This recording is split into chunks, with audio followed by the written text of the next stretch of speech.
তো এরকম বেগুন ভাজাটা কোন কত সুন্দর সব হয়েছে, একদম ভেঙেও লাগে নাই, পোড়াও লাগে নাই, গলিও গেছে। তো বেগুন ভাজা করার আগে আগে হলুদ লবণ অল্প একটু চিনি দিয়ে মাখিয়ে 5 মিনিট বা 10 মিনিট 7 মিনিট রাখিবেন।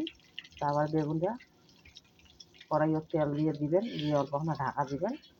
তাহলে বেগুনটা একদম পুরো গুলগুলো হয়ে যায়, হয়ে গেছে। দাঁড়া, সকালে উঠে নাটক শুরু হয়।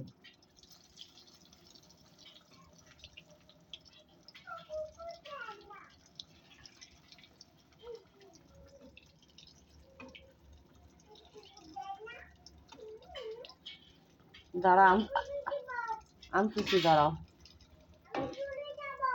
কই চলে যাবি? তুই চলে যাবি তো আমার কি? আমাকে ভয় দেখাস তুই? যাবি তো যাবি, তো বাবার মার খাবি, আমার কি? তা ডাল সেদ্ধটা হয়ে গেছে, এখন সরিষার তেল দিলাম।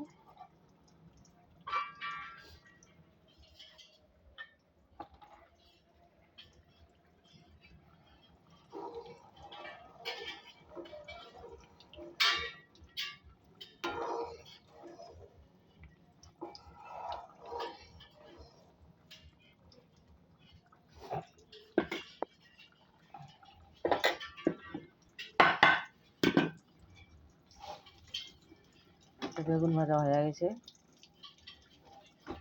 আরও আছে 5 পিস, ওটা ভাজি মেলা।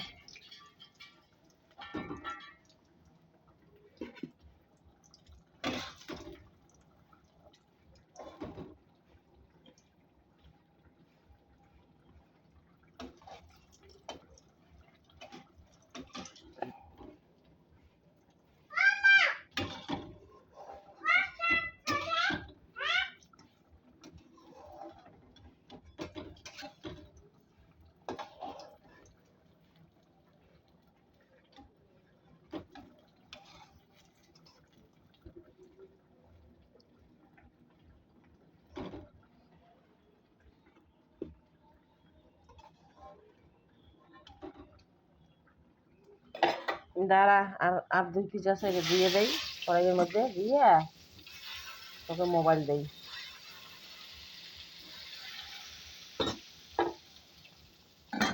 গ্যাসটা এখন কমে দিল, এটা হোক। দেখ কেমন ঠান্ডা বেড়ানি, হাই চিমাই, সকালে উঠি এ পাশে ও পাশে ঘুরে বেড়ে যাচ্ছিস, কেমন ঠান্ডা।